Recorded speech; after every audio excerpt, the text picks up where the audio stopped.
Hello everyone, welcome back to my channel. Today I am here with the question of linear algebra, very important topic, rank.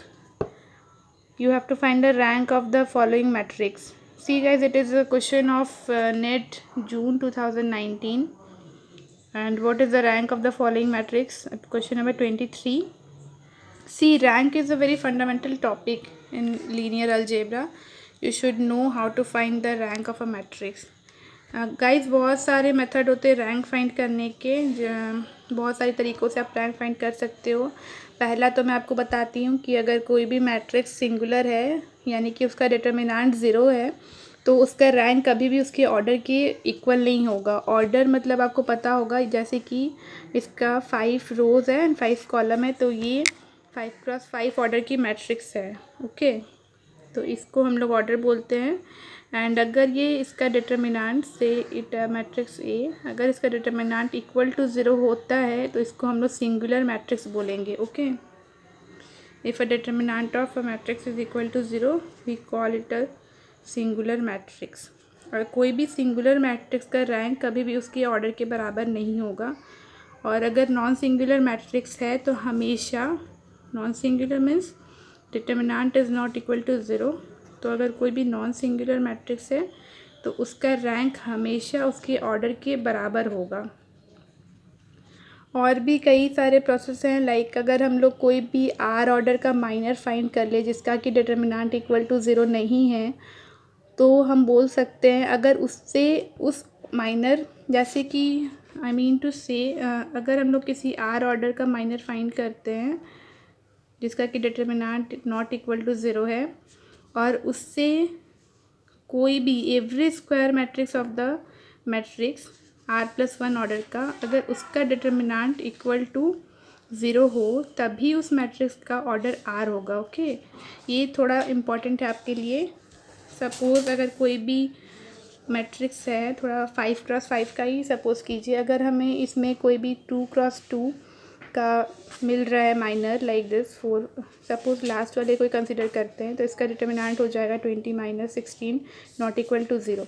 But ये हमें मिल गया, इसका ये मतलब नहीं है कि इसके ऑर्डर को हम लोग 2 ही बोल दें, क्योंकि इससे जितने भी सब मैट्रिक्स बनेंगे, जितने भी स्क्वायर सब मैट्रिक्स बनेंगे, सबका हमें दिखाना होगा कि determinant not equal to zero है।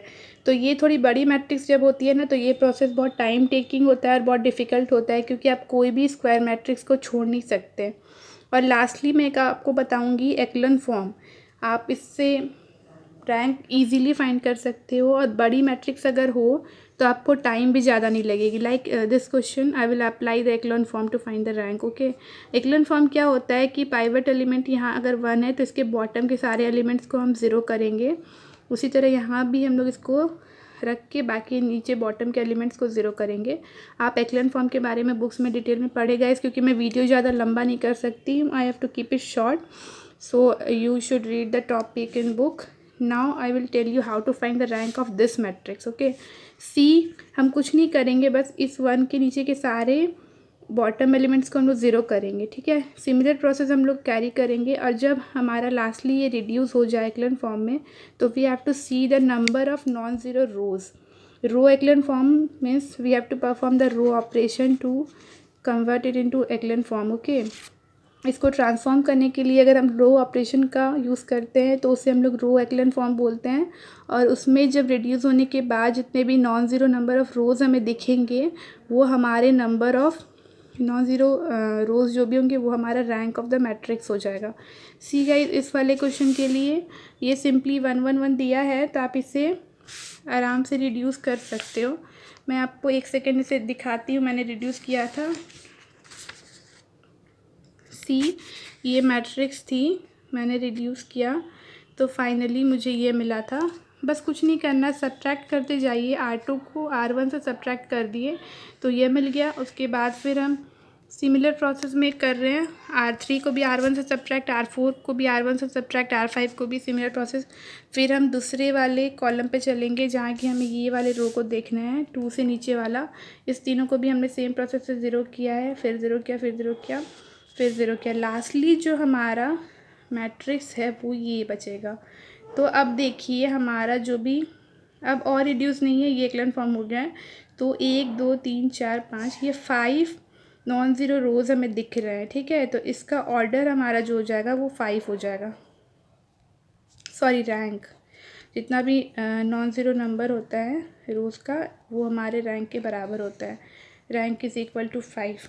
ओके, सी गाइस, रैंक हम लोग बहुत सारे मेथड से फाइंड करते हैं। यहाँ मैट्रिक्स थोड़ी बड़ी है और रैंक का प्रॉपर्टीज़ भी बहुत इंपॉर्टेंट है from the point of view of NET examination. आप उसे ज़रूर पढ़ें। Rank of A plus B is less than equal to rank of A plus rank of B, like this many properties are there.